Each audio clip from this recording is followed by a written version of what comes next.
Bonjour à tous, bienvenue dans notre émission d'aujourd'hui. Nous allons encore parler d'un sujet très important dont plusieurs qui ont eu le temps de nous suivre auparavant, je crois que vous avez eu le temps de suivre le défi du Congo. C'est le sujet d'aujourd'hui.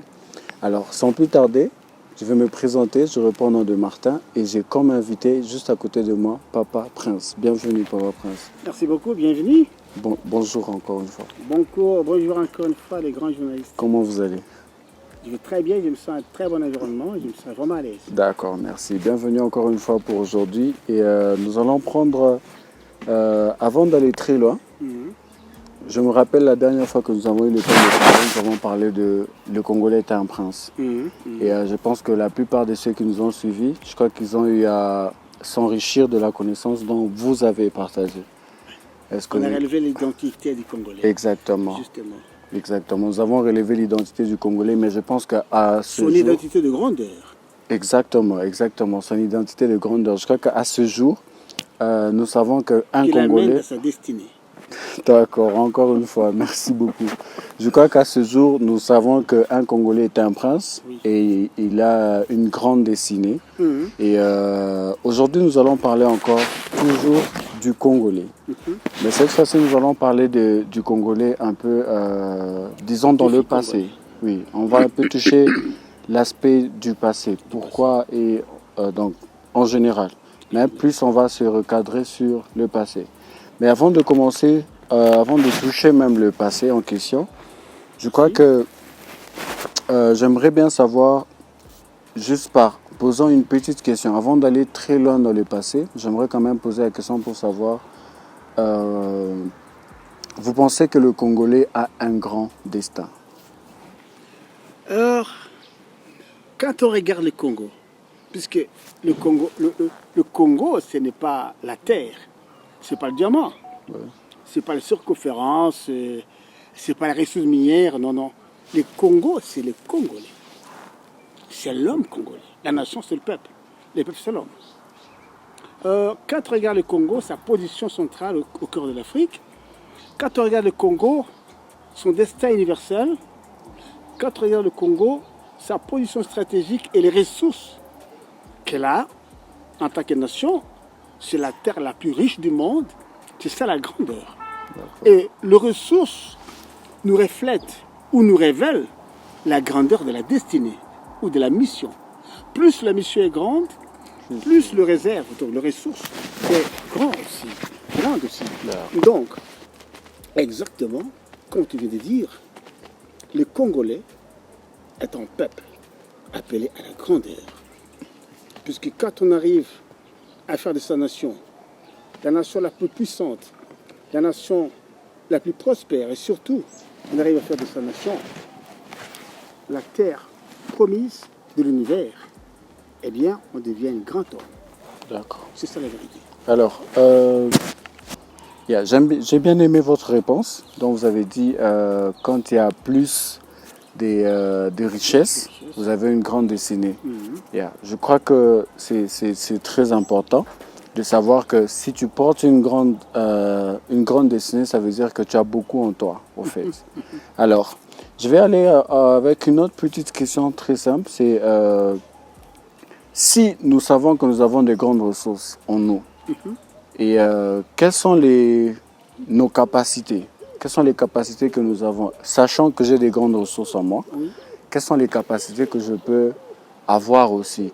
Disons en quelque sorte, quelles sont ces ressources-là même que j'ai? Parce que c'est les ressources qui sont en moi qui déterminent la grandeur que j'ai. Parfaitement, très bien. Alors, tu viens de dire une grande chose. D'abord, ce que j'aimerais souligner, c'est la capacité de réaliser un appel, une mission, la capacité de réaliser justement une responsabilité.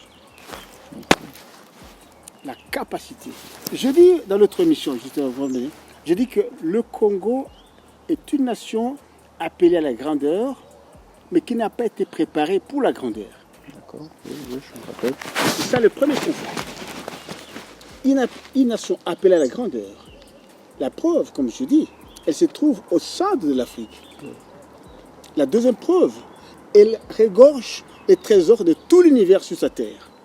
C'est une grande nation de son appel, de son potentiel. Et je dis que ces ressources déterminent la vocation de cette nation pour être la nation la plus grande du monde, puisque les ressources déterminent la mission. C'est ça. Alors, les problèmes ici, c'est la capacité de la réalisation de cette vision. Que le Congo, en tant qu'une grande nation, devienne réellement la nation lumière au cœur du monde, au centre de l'Afrique. Et amener le Congo à son âge d'or, amener le Congo à relever le défi, à devenir Congo paradis. Ah, c'est ça le problème maintenant qui se pose. Pourquoi les Congolais? Est-ce que le Congolais est arrivé à réaliser cette grande vision? Faire du Congo le Congo paradis au cœur de l'Afrique. Faire du Congo le centre de rayonnement de l'univers. Est-ce que le Congolais en a? Il a les ressources de le faire, il a la capacité de le faire. Justement, c'est ça, justement, le topic de l'émission, démontrer notre capacité. Est-ce que le Congolais a la capacité de relever le défi congolais? Oui, par là, j'arrive à avoir une question. Oui. Ok, je vais illustrer ça par un tout petit exemple. Oui. Si je connais que j'ai un talent spécifique Oui. et que je n'arrive pas à réaliser ce que je dois réaliser, est-ce ma faute ou je peux dire ça, la faute de la personne qui a mis ses talents en moi? Ok, je vais illustrer encore différemment. La RDC est remplie de richesses. Oui. Et aujourd'hui, si je dois comparer globalement, je ne dirais pas que nous sommes sur des pays, nous sommes sur la liste des pays qui avons déjà utilisé ces ressources profitables au monde entier. Lorsqu'on regarde par exemple le Qatar, ce sont des gens qui se sont développés, mais avec les peu qu'ils ont eu. Alors, par contre, la RDC est riche. Alors, c'est comparé à un enfant qui est talentueux, mais il ne sait pas exprimer ce talent. Alors, selon vous, Il ne sait pas matérialiser ce talent. Voilà. Selon vous, comment vous pensez que la RDC, qui est cet enfant qui est talentueux, mais qui ne sait pas exprimer ses talents, comment aider à ce que cet enfant puisse exposer ses talents? Merci beaucoup. Or, tout ce que j'aimerais dire avant, c'est j'aimerais aller tout droit au but. La seule façon d'amener cet enfant à réaliser le talent qui est à lui, à mettre en pratique, à valoriser le talent qui est en lui, et à accomplir ça matériellement dans des choses pratiques. Vous voyez, la seule façon, c'est de relever d'abord le niveau de conscience de l'enfant. Puisqu'on ne peut produire la grandeur que quand on est conscient qu'on possède la grandeur. C'est la première des choses. Le niveau de l'âme, la dimension de la conscience détermine l'accomplissement d'une mission qui est appelée la grandeur. Alors, l'objectif c'est quoi? C'est de mettre sur pied cette école de la grandeur. C'est ce que Cleva Click est en train de faire ici. C'est de mettre sur place cette école de la grandeur, qui est une école. On ne peut produire une conscience que là où il y a une école. Vous comprenez? Cette école de la grandeur, c'est cette école qui nous enseigne cette philosophie de la grandeur. Puisque la conscience de quelqu'un dépend justement de la philosophie qui nourrit sa conscience. Vous voyez? Donc, et cela nous introduit à l'identité. C'est très important. Mais le plus important d'abord ici, c'est de mettre en place l'école de la grandeur. Une philosophie de la grandeur qui crée dans la personne une conscience de la grandeur. C'est comme l'ange quand il a rencontré le prophète Gédéon.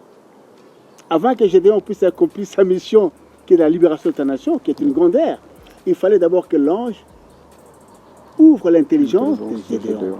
L'ange a dit, Gédéon, je suis à Paris pour t'ouvrir l'intelligence, pour accomplir les grandes choses, les grandes missions qui relèvent à la grandeur. Il faut d'abord qu'on t'ouvre l'intelligence. Et dans cet exercice d'intelligence, on te met l'esprit de la grandeur. C'est ça qui donne le désir d'accomplir les choses de la grandeur. D'accord. J'ai bien aimé votre réponse. Alors, cette réponse me pousse à poser une autre question. J'aimerais revenir dans le passé. Oui. Oui, j'aimerais revenir dans le passé. Cette conscience-là, elle est, comme vous avez donné l'exemple de Gédéon, il y a eu l'ange qui a réveillé la conscience. Et quand on regarde notre pays... L'ange qui a réveillé la conscience à Gédéon, que Gédéon découvre son identité. Oui, maintenant, quand on regarde notre pays, vous pensez que qui va réveiller la conscience de nous, Congolais? Est-ce que l'école, par exemple, l'exemple que vous avez donné, Clévacri qui est là, nous sommes là pour donner, réveiller la conscience, bien sûr. Mais est-ce que ça sera suffisant que nous puissions réveiller cette conscience? Ou il y a des choses, par exemple, qui devraient être mises sur pied pour réveiller la conscience du Congo? Plus besoin de vous déplacer pour faire vos achats en Afrique du Sud, car EBI FM est à votre disposition pour vous faciliter la tâche. Nous couvrons des domaines suivants: fourniture de maison, matériaux de construction, appareils électroménagers, appareils électroniques, équipements de bureau, équipements de dispensaires et bien d'autres choses. N'hésitez pas de nous contacter au numéro suivant 00 27 78 74 82 606. Sans plus tarder, commencez vos achats maintenant. Or, je disais ici que la fondation de toute édification, de toute élévation, c'est la conscience. Puisque l'homme est égal à la grandeur de sa conscience. Changer un homme, c'est changer la nature de sa conscience. Amener un homme à travailler pour la grandeur, c'est lui donner un idéal. Et un idéal de la grandeur. Alors, la transmission maintenant de ces valeurs qui est la conscience est un travail intérieur d'abord, qui commence d'abord par vous-même. Malgré que vous êtes journaliste, bien sûr, puisque vous êtes interpellé à faire cette grande rencontre avec la grandeur qui est en toi. La première expérience de la diffusion de cette valeur-là, amener cette conscience-là, c'est d'abord un travail individuel. Donc, il ne faut pas croire que le Congolais, c'est lui. Le Congolais, c'est vous aussi. Alors, vous devez d'abord vous approprier cette expérience. Vous approprier cette élévation, qui est votre propre élévation, bien sûr. Comme on avait dit que notre philosophie, c'est fait dans le plan individuel, dans le plan d'une famille, d'une société, d'une nation, universellement. C'est ça. Cette recherche-là à la grandeur. C'est cette école à la grandeur. Cette culture de l'héritage de la grandeur. Vous voyez? Alors, je dis ici, après vous, qui fait une révolution intérieure, de la découverte de votre identité. Je répète, la découverte de l'identité, c'est la clé, le déclic qui éveille la grande conscience. Parce que quand l'ange a révélé à Gédéon sa vraie identité, Gédéon a eu un choc. Ah bon? Je suis un héros. Je ne suis pas n'importe qui alors. Je ne suis pas un homme ordinaire. Donc, pour faire cette grande chose, il faut avoir un grand esprit. Donc, je suis un grand esprit. Automatiquement, il a changé la conscience. Vous voyez, la conscience, c'est par là que tout déclic part, que toute révolution part. C'est par là. Puisque quand on prend, par exemple, ce qui se passe en Afrique, avec l'expérience négative de la colonisation, quand on prend par exemple l'expérience qui s'est passée au Congolais, au Congo attaqué nation, de l'expérience du colonialisme, par où est-ce qu'ils sont partis? Ils sont partis d'abord à la renversement de la conscience de l'homme congolais, à la démystification de son identité royale. Vous comprenez? Ils ont habillé une identité d'esclave. C'est la conscience. Et quand le Congolais a accepté cette identité d'esclave, la réalité de l'esclavagisme pouvait avoir lieu. Donc vous voyez ici justement que le domaine de la conscience joue un rôle important pour la réalisation des grandes choses. C'est là que vous m'avez même ramené à avoir une très bonne question. Vous avez parlé de la colonisation. Justement. Donc je reprends encore sur le point de ma question du passé. Ça va? Je crois que j'ai posé la question pour savoir et si on doit rentrer dans le passé. Vous avez parlé de la colonisation, donc je rentre un peu dans le passé pour essayer de comprendre. Si on peut avoir l'aperçu historique du fait que l'aperçu historique du passé, du fait que cette conscience qui a été changée, par exemple, ceux qui nous ont colonisés ont changé cela, et comment rentrer Si par exemple au départ nous étions conscients et les colonisateurs ont changé cette conscience et nous ont rendus esclaves, et aujourd'hui, comment reprendre cette autorité? Essayez un peu de parler plus dans le passé, genre venons du passé, dans ce sens-là. Or, vous savez, j'ai toujours dit que celui qui a conscience de porter en soi la semence de la grandeur, il produira la grandeur. Okay. La semence, c'est quoi? C'est la fondation. C'est la source. C'est l'origine. Or, quand on a conscience qu'on possède cette semence de la grandeur, on produira la grandeur. Vous comprenez? Et quand on arrive à prendre conscience qu'on possède en soi la semence de la grandeur et qu'on produit maintenant la grandeur, on fera une autre expérience, la source de la grandeur. On ne peut pas devenir une grande nation sans avoir un passé glorieuse, grande. Sans avoir une passé de la grandeur. C'est ça justement l'histoire. Ici, c'est pour nous faire comprendre que les Congolais comprennent que ce n'est pas un rêve, un hasard, qu'ils se retrouvent dans un pays la plus riche du monde, la terre la plus riche du monde. Ils se retrouvent un peuple assis au centre de l'Afrique, c'est leur nation, c'est au centre de l'Afrique, une nation stratégique au centre de l'Afrique. Ce n'est pas un hasard. Ils sont appelés à la grandeur. Alors, ce qui veut dire ceci, cette réalité n'est pas un hasard. C'est que cette nation vient de la grandeur, de par l'histoire, bien sûr. De par l'histoire, bien sûr. L'histoire nous démontrerait justement que ce n'est pas un hasard qu'on dit que le monde a été, la création, ici, on dit que la création a été établie, c'était en Afrique. Et on parle de la création, que le lieu de la création, c'était l'Afrique centrale.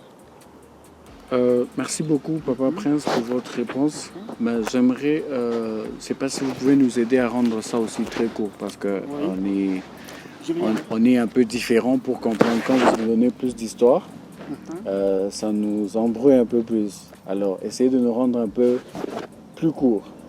Comment regagner cette conscience? Si vous devez être très court, comment vous pouvez nous donner... Comment regagner cette conscience? La seule façon de regagner cette conscience, d'abord, c'est de vivre cela. Parce que la première étape, c'est la rencontre avec soi-même. C'est la rencontre avec la grandeur qui est en toi, qui sommeille en toi. Et la conscience prend conscience, l'esprit prend conscience qu'on est effectivement un prince. Et ce mouvement émotif qui devient conscient automatiquement te pousse à prendre et à multiplier une révolution. Cette révolution, c'est la reconquête de ta destinée de grandeur. Donc, la première expérience à faire, c'est rentrer à l'intérieur de nous et découvrir la valeur qui est cachée en nous, la grandeur qui est cachée en nous. Et quand on prend conscience de cette grandeur qui est cachée en nous, qui est notre réelle identité, notre vraie identité, on comprend qui on est. Et quand on comprend qui on est, eh bien, on ne tolère pas n'importe quoi. On sait on est appelé à quoi. Et on sait, on est appelé à s'établir sur quoi. Et quelle est sa destinée. Donc, la destinée d'un prince n'est pas la destinée d'un homme ordinaire. Quand on prend conscience qu'on est un prince. Donc, l'expérience qui nous amène à réaliser cela, c'est de prendre conscience que nous sommes des princes. Oui, et de poser des actes, justement, comme des princes. Oui, c'est clair, mais encore, j'ai l'impression que j'ai besoin encore d'une toute petite précision pour que ça soit clair. Je peux prendre conscience. Mais non. Comment, genre, dans le sens, je veux savoir comment, c'est dans le sens de, par exemple, si on me demandait, tu as faim, comment tu aimerais souvenir à ton besoin de la faim? J'aimerais manger quelque chose. Je peux prendre conscience moi-même, bien sûr. Mais nous ne sommes pas plusieurs plusieurs d'entre nous n'allons pas être capables de prendre conscience de soi. quelle est cette chose, cette petite chose que si on met par exemple aujourd'hui dans notre pays, ça peut aider à tout Congolais de prendre conscience de soi. Quelle est cette petite chose? Alors, ce qui nous peut nous amener à regagner cette conscience, justement, c'est l'ouverture d'esprit. Et comment on ouvre ça? Cela passe par une éducation, une formation. D'accord. Puisque nous avons le rôle de la transformation des consciences. Ok. C'est sur ça que l'Église travaille. C'est pour ça que nous avons le département qu'on appelle le département de l'éducation nationale.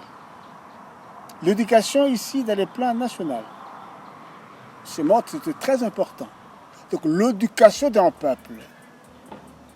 Une éducation, pas n'importe laquelle, mais une éducation particulière par rapport à leur mission, à leur identité, et une éducation qui leur donne la conscience qu'ils ont besoin, requise, afin de réaliser les défis de leur nation. Une éducation particulière dans la grandeur. Le Congolais a besoin de ça. C'est pourquoi nous parlons justement, dans le défi congolais, nous parlons du changement de mentalité. Évidemment, il y a un besoin de relèvement de la conscience du Congolais, que le Congolais arrive à la grandeur de la dimension de sa nation, par sa conscience. Merci beaucoup, Papa Prince. J'aime bien le petit point que vous mettez l'accent, les petits accents que vous êtes en train de continuer à exprimer, si je peux dire ça dans ce sens. Vous parlez de la grandeur. La grandeur, un peuple qui est grand. Mais j'aimerais savoir, qu'est-ce qui démontre qu'on est un peuple qui est grand ou un grand peuple? Vous parlez plus de la grandeur, mais qu'est-ce qui démontre qu'on est grand? Alors, je crois que j'ai bien expliqué ici. Très bien expliqué des principes. Je suis parti par des principes. J'ai dit, ce qui démontre que nous sommes grands, c'est que nous pourrons établir la source de la grandeur. Ok. Vous voyez? Oui. C'est ça qui démontre que nous sommes grands. Puisque nous sommes le reflet de cette grandeur qui a une source. Vous comprenez? Oui. Alors c'est là où j'étais en train d'expliquer la source de la grandeur du Congolais. Puisque nous prétendons dire ici que le Congolais est un prince. Et il est appelé à la grandeur. C'est un grand peuple. Eh bien, j'ai expliqué deux choses fondamentales. Le potentiel justement de sa nation démontre la grandeur. Vous comprenez? Oui. Les ressources de sa nation. Si je peux être clair, le Congo, c'est le pays la plus riche du monde, puisqu'elle possède la terre la plus riche de l'univers. C'est ça la grandeur. Et personne ne peut me défier sur cela. Deuxième, la position stratégique, géopolitique de cette nation, qui est la nation catalyseur. C'est un pouvoir. Vous comprenez? Que cette nation a. Décisif sur le destin de la nation. C'est la grandeur. Vous comprenez? Oui, je comprends. Deuxième, j'ai démontré ici que la Bible déclare que les princes viendront de l'Égypte. Donc il y a un lien. On dit que des princes, la grandeur, viendront de l'Égypte. Un peuple grand. Un peuple qui a l'identité de prince. Ce peuple-là, la Bible déclare qu'ils viendront de l'Égypte. Or, l'Égypte, c'est le symbole de la grandeur. Et vous savez, la civilisation égyptienne, des pyramides. L'Égypte était la plus grande nation du monde, la plus grande civilisation du monde. Et cette grande civilisation du monde qui est l'Égypte a des liens avec le Congo. Je démontrerai ici ces liens. Je dis que la source du Nil se trouve au lac Garamba. La Garamba se trouve à l'équateur, au Congo. Donc il y a un lien entre l'Égypte qui symbolise la grandeur de la civilisation, cette civilisation de l'Égypte qui n'était pas européenne. Je tiens à souligner ici que la civilisation de l'Égypte était négroïde, c'était des nègres, c'était des noirs. Les pharaons étaient des noirs. Donc, en fait, nous les Congolais, et quand vous remarquez, il y a un lien. Le fleuve Nil qui quitte l'Égypte et qui arrive jusqu'au Congo comme un embryon, c'est pas un hasard, c'est un lien historique, mystique et spirituel. Alors ce lien est très important entre l'Égypte, qui représente la grandeur de l'Égypte et de l'Afrique, et le Congo, qui est le prolongement de l'Égypte, de cette civilisation de l'Égypte. Le Congo, c'est le prolongement de la civilisation de l'Égypte qui s'établit maintenant en Afrique centrale. Mais est-ce que c'est seulement ça qui démontre la grandeur? Ou il y a deux autres choses que vous pouvez aussi... Ici, d'abord, je dois montrer le potentiel de la grandeur. Que, potentiellement, nous avons la grandeur. Nous sommes appelés à la grandeur. Mais, cela n'est pas le tout. Cela n'est pas le tout. Et en plus, maintenant, il faut matérialiser cette grandeur. Et c'est ça le défi congolais. Alors, vous avez parlé de la grandeur. Vous avez expliqué la grandeur en général. Maintenant, j'aimerais savoir comment du grand au petit aujourd'hui. Parce qu'on parle de la grandeur, mais si on doit aller pied sur terre, vous avez mentionné que la RDC ou le Congolais est un peuple qui est grand. Mais lorsqu'on regarde, est-ce que ce peuple, il est grand? Comment on explique de la grandeur à la petitesse? Pourquoi on est petit pendant qu'on est appelé à la grandeur? Comment on est arrivé à cette dimension de la petitesse? Voilà. Nous, qui sommes venus de la grandeur. Nous, qui sommes les reflets de la civilisation de l'Égypte. Comment on est arrivé à cette réalité d'être le peuple le plus petit du monde dans le plan de la conscience, puisqu'on est incapable de relever le défi de notre nation. Les Congolais n'est jamais arrivé à pouvoir faire du Congo la plaque tournante, le pays central de l'Afrique. Non. Vous voyez, pendant que l'hymne national de notre nation nous appelle à la réflexion et à la conscience, nous rappelle à notre émission. L'hymne national dit « Nous peuplerons ton sol et nous assurerons la grandeur ». Donc cette émission qui tourne autour de la grandeur n'est pas un hasard. Donc le défi congolais, c'est de répondre à ces besoins-là, de respecter cette alliance-là qu'on a fait avec notre nation. On a promis, on a juré que nous peuplerons ton sol, nous Congolais. On ne peuplera pas seulement ton sol, mais nous allons valoriser le fait de peupler ton sol, toi Congo, en t'amenant dans la grandeur. Donc nous avons pris cette alliance-là avec notre nation. Donc c'est ça. Monsieur Prince, j'ai besoin d'un petit éclaircissement. Oui.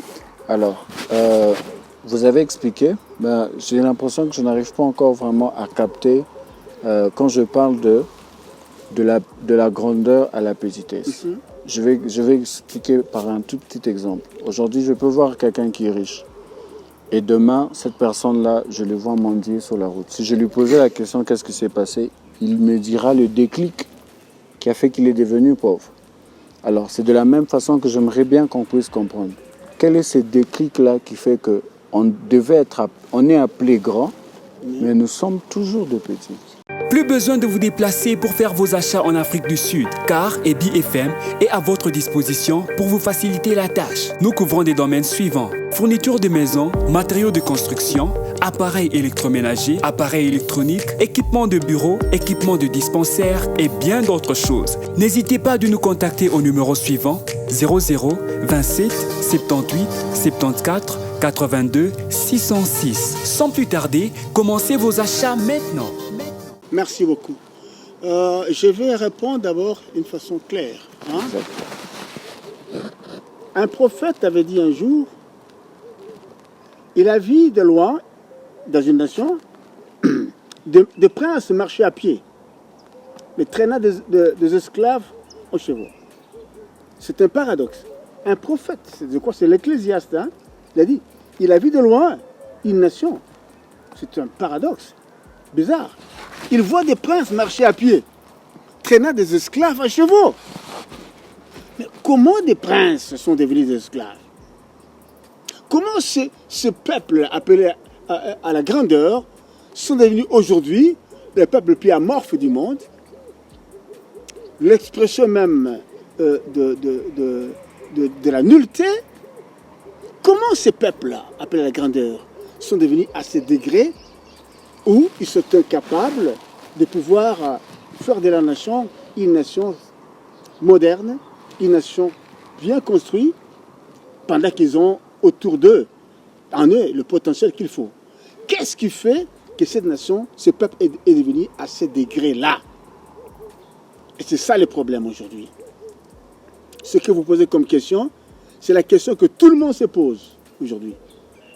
Quand on regarde justement le potentiel du Congo, la richesse du Congo, et finalement, on ne comprend pas comment le Congolais, vu comme un esclave, comme un mendiant, assis sur cette mine d'or qu'est le Congo, comment est-ce que le Congolais ne parvient pas à pouvoir construire sa nation et en faire sa nation une nation civilisatrice, je m'excuse.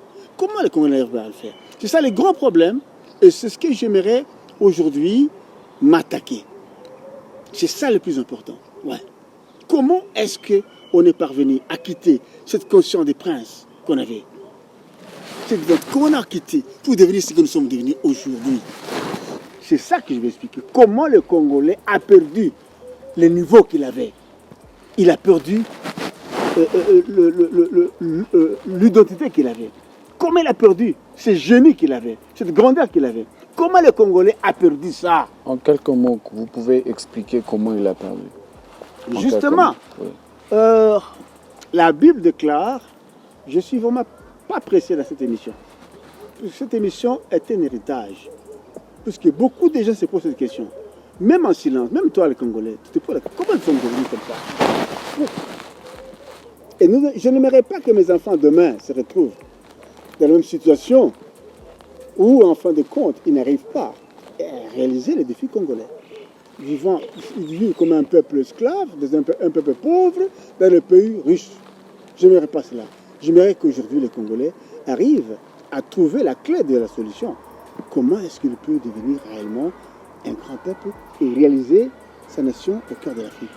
Alors, j'aimerais expliquer ici les phénomènes qui font qu'un prince devienne esclave.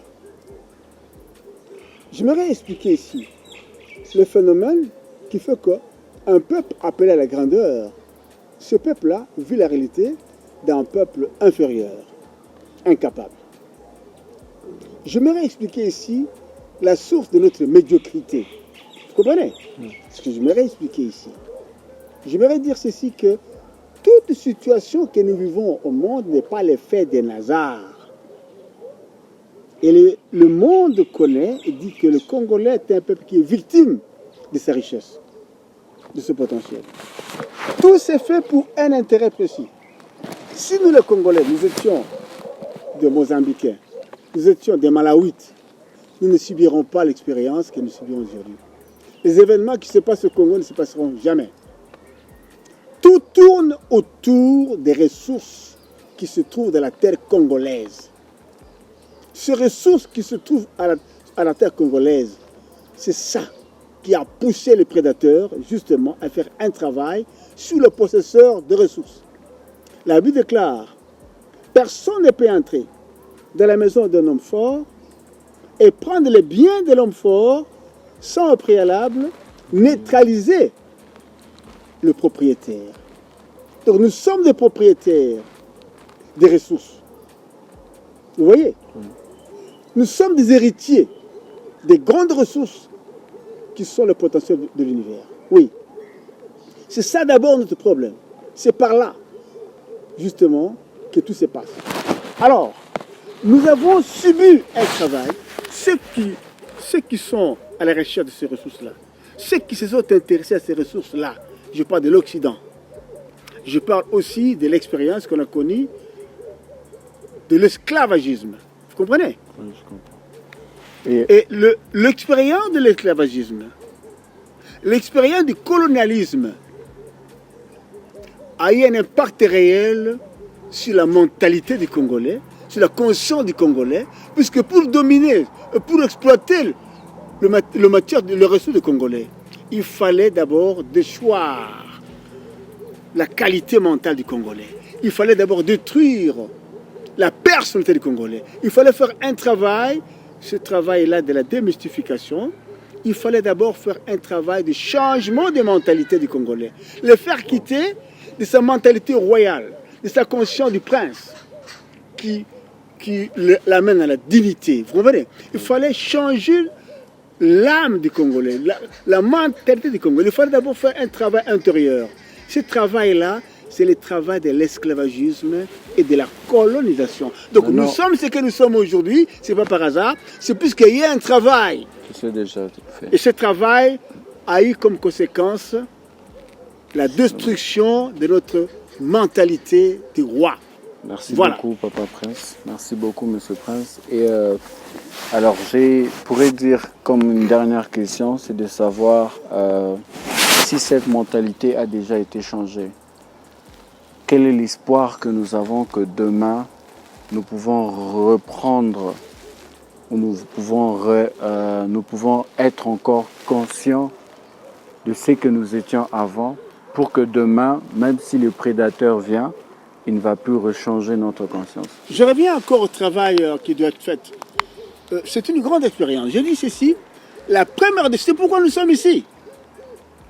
Ce cadre ici est un cadre de la transformation. C'est ici que nous sommes. C'est ça, Clovacli, c'est l'usine de la fabrication de la conscience royale. C'est l'usine où nous produisons le nouveau Congolais. C'est l'usine où nous donnons cette conscience du prince au Congolais. C'est ça l'usine où nous produisons le Congolais qui serait capable de relever le défi congolais par une mentalité de grandeur. Alors, il faut d'abord une éducation. Nelson Mandela avait dit ceci. La plus grande liberté, c'est l'éducation. L'éducation, c'est la clé de la liberté. Donc, il ne faut pas confondre la liberté au libertinage. L'éducation dans la grandeur. L'éducation dans les valeurs. Vous comprenez? C'est ce qui pousse même le peuple à faire un choix des valeurs dans le cadre de la démocratie. Parce qu'il ne suffit pas justement d'avoir un peuple qui soit majoritaire, mais dans la médiocrité. Il fera un choix par rapport à leur nature. Vous comprenez? Alors, l'éducation, c'est ça qui transforme la nature de quelqu'un. Et élève son âme afin que l'homme arrive à faire un choix des valeurs, à poser des actes qui reflètent la nature de son âme des valeurs. Vous comprenez? Oui. C'est l'éducation qui fait la différence entre l'animal et l'homme.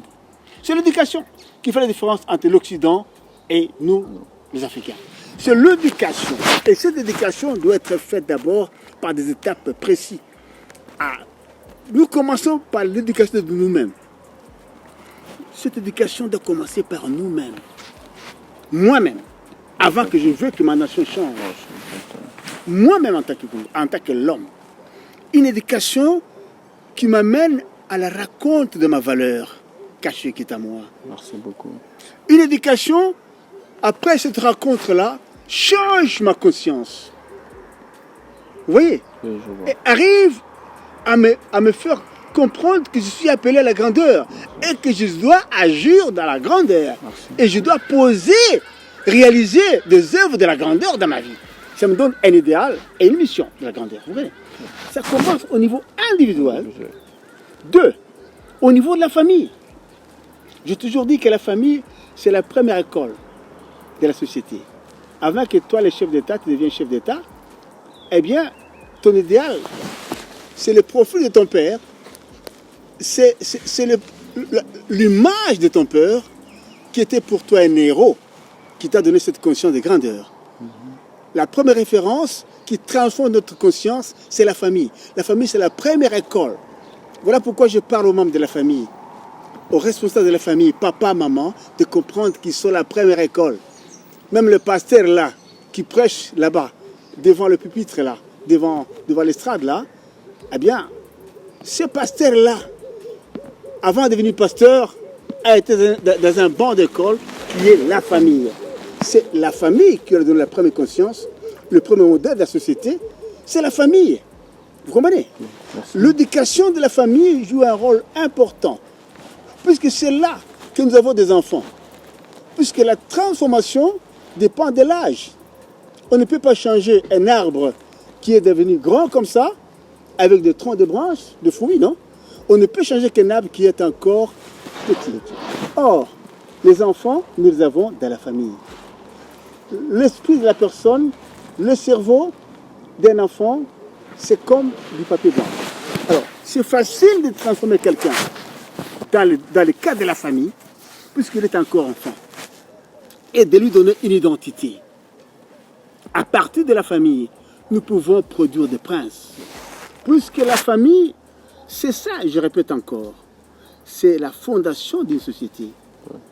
Donc, la responsabilité de papa, maman, d'un couple n'est pas un hasard.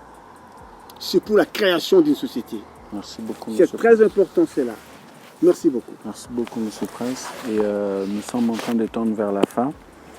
Et j'ai juste, bon, pas une question, mais si vous devrez donner un résumé de tout le point que nous avons touché aujourd'hui, qui est le destin du Congolais et les capacités qu'un Congolais a, et sans pouvoir oublier la grandeur dont vous avez aussi mentionné. Si vous devrez donner en 2 mots le résumé de la séance d'aujourd'hui, qu'est-ce que vous allez dire?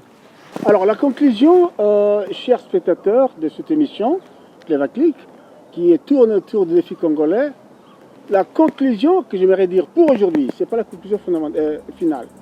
La conclusion pour aujourd'hui, c'est que nous avons devant nous une grande nation appelée à la grandeur. Et nous ne sommes pas un grand peuple pour rien.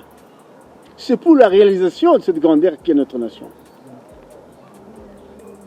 Donc, l'objectif pour nous, c'est de faire du Congo les centres de rayonnement de l'Afrique et du monde.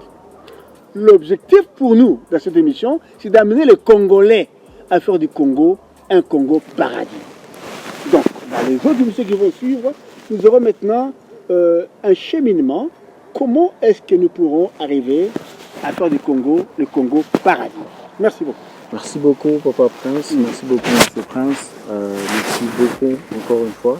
Et j'aimerais bien qu'on puisse avoir la prochaine émission même demain. Oui. Alors nous vous reprogrammons pour la prochaine fois. Alors je serai très ravi de vous avoir. Et merci beaucoup à tous nos téléspectateurs. N'oublions pas, nous avons parlé de 3 points. Alors le destin du Congolais, la grandeur en tant que Congolais. Et aussi, n'oublions pas que la grandeur commence par soi-même. La conscience commence par soi-même. La conscience commence par soi-même, ça commence et ça va aussi au niveau de la famille. Nous avons aussi l'église et enfin nous avons les médias aussi. Donc faisons attention à ce que nous sommes en train de regarder, faisons attention à ce que nous sommes en train de prendre dans nos vies à travers les médias. Ce que nous voyons, ce que nous entendons, ça joue un grand rôle sur notre vie et sur notre conscience et notre identité. Merci beaucoup. Alors pour le reste, à la prochaine et restez connectés sur Clévaclic TV. Bonne soirée et bonne journée à vous tous.